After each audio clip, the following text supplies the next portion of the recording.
And it's there, you're around the Cog Railroad terminal.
Swimming backwards.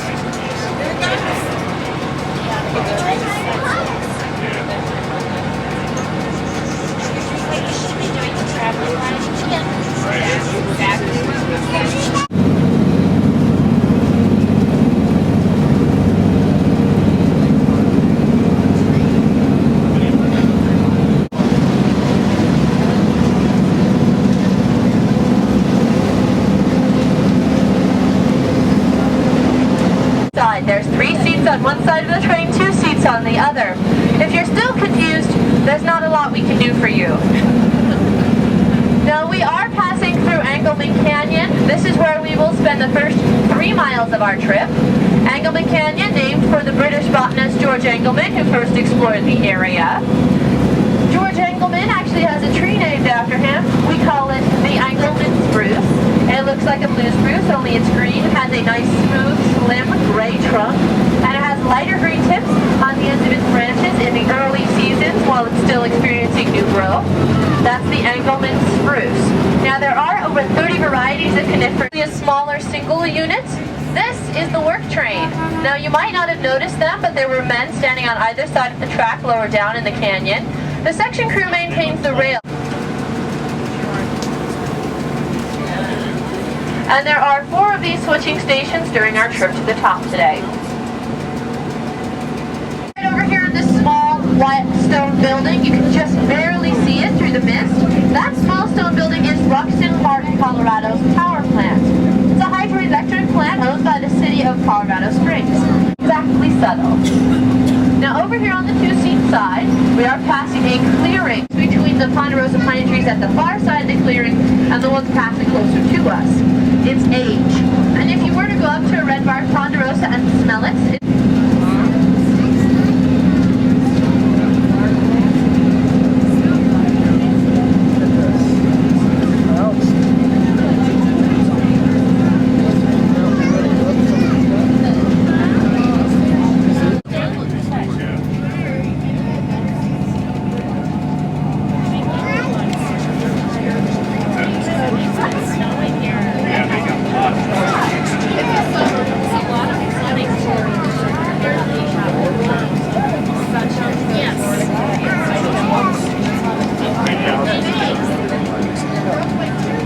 and it's the shortest and newest of the cogs in the U.S. But this cog railroad is 8.9 feet, which makes us the longest and highest continuous cog railroad in the entire world. For many of you, the last time you were at an equivalent altitude, there was a captain in front of you, a cabin that was pressurized, and a flight attendant with a beverage cart. Now, I was talking about Pikes Peak as well. You might have noticed there's a big mountain out there. You're probably wondering how it got its name. Now, Pikes Peak was originally named after it was first called Sun Mountain by the Native Americans. Then they named it after the first man who ever climbed it, which was? Edwin James. Edwin James was a British botanist, the first known European few to ever make it to the top of Pikes Peak, but he climbed a lot of the mountains in the area. So many, in fact, that they decided to change the name when they surveyed the area because it was a little confusing having so many major landmarks named after the same man. So they changed the name to honor a young Army lieutenant, Lieutenant Zebulon Pike. Yeah, I know. Now, Lieutenant Pike was commissioned by President Thomas Jefferson to explore the newly acquired purchase from France, which was the Louisiana Purchase. Now, the small green building is a steam coach. It's now used as a shelter for hikers, but at one time it was pushed to the top of Pikes Peak by our When do you want to get off it? by our trains, our steam engines. You fall. So anyway, as I was saying about the record holder, if he ran the race in 2 hours on 1 minute on Saturday, has been running for quite a long time. He now competes in the over 40 division, and no one has touched his record. Now, if you want to hike the Bar Trail, a lot of times people will do it in 2 or 3 days. There's a campground halfway up called Bar Camp. It's a very rustic campground, completely inaccessible by anything other than hiking in. So everything. Now, if you're looking on the 3-seat side, you're seeing the lions down there. It's those gray rocks. The mountain lions are said to sun themselves on those rocks, but you can never see them from this vantage point. Take a look at the size of those trees. See how small they are? It's pretty far away. By the way, folks, I just hope you're really appreciating how beautiful it is up here today. We've got this clear blue sky, we've got this gorgeous weather. This is by far one of the prettiest days up here. And remember what it looked like when you left the station? What a wonderful surprise.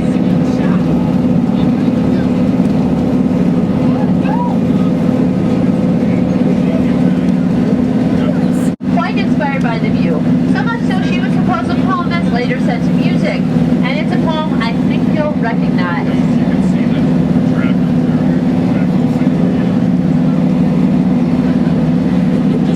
Point.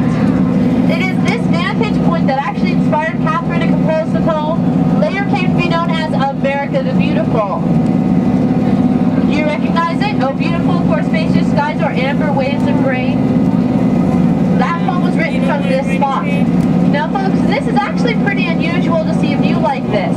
We are above the clouds, and we are well above the clouds. Those clouds down there are sitting at about 8,000 to 9,000 feet. It's quite unusual for us to move through the clouds up into a clear, beautiful blue sky.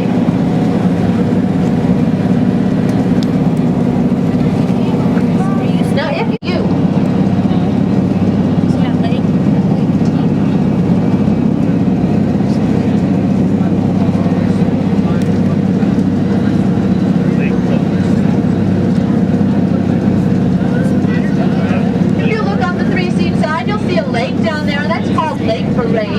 only naturally occurring lake on our trip, the rest are man-made reservoirs, just numbered.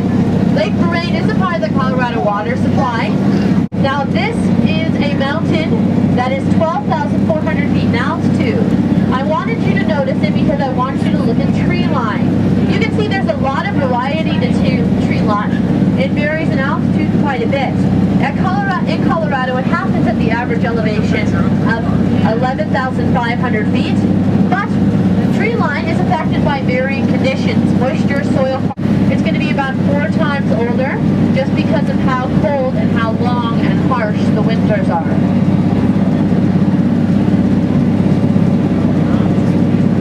There is a tree that does tend to prefer these higher elevations. It is called a bristlecone pine tree. Now the bristlecone tends to twist as it gets older, making it very easy to identify. I want you to take a look on this 3-seat side. We are going to be passing a bristlecone pine tree shortly. It's 3 trees passing close to the train. Once you see those, if you look diagonal from there, you're actually seeing the bristlecone pine tree that's got the thick twisted trunk. It looks half dead. That bristlecone has actually been core tested, so we know how old it is. This tree right over here is 2,400 years old. This tree was a young sapling when they were building the Colosseum in Rome, and approaching its 2000th birthday when they were signing the Declaration of Independence. Are you feeling old today, folks?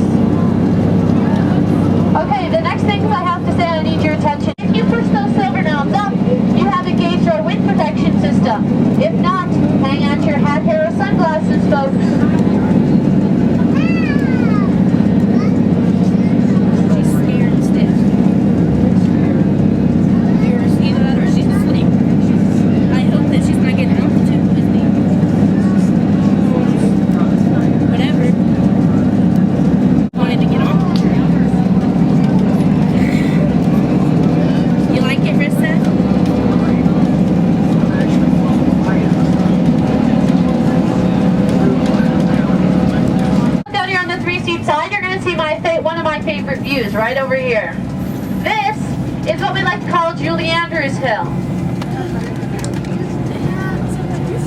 Just because, now folks, the Sound of Music, just for the record, was filmed in Austria, Germany, and Switzerland, but I can think of a way Disney would have saved some money. Now if you'll take a look over here on the two-seat side.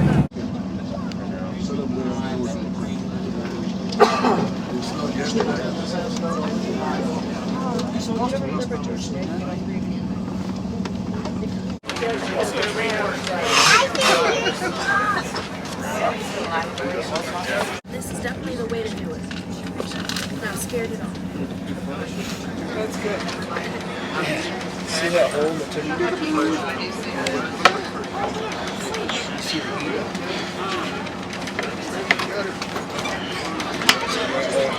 See that hole?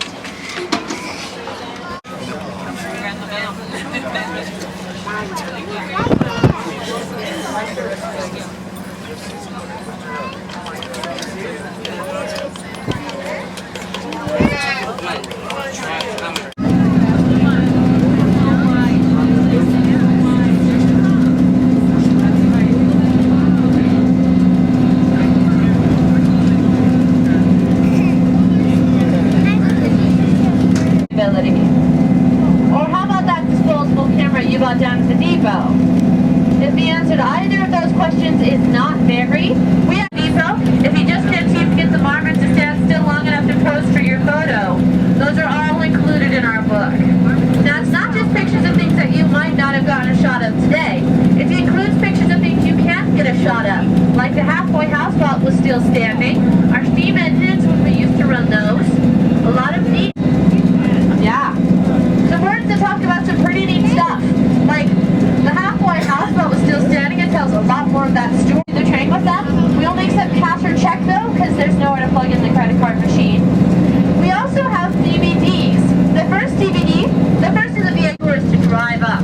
He went over 100 miles an hour with no guardrails on the so-called straightaways, upwards of 80 sideways around those turns.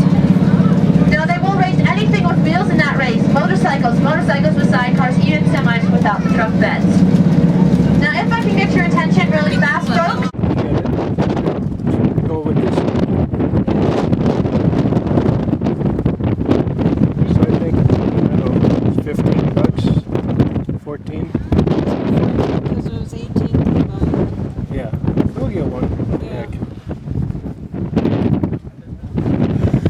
Shoot, we bought the tape of the House of the Rock, and that was one of the things.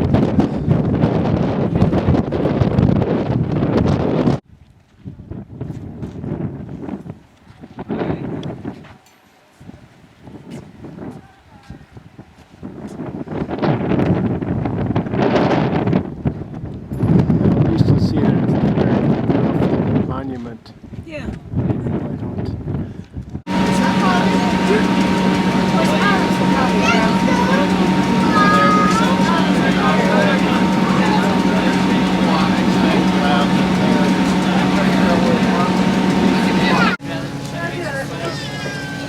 That's the old water tank for the steam train.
back there?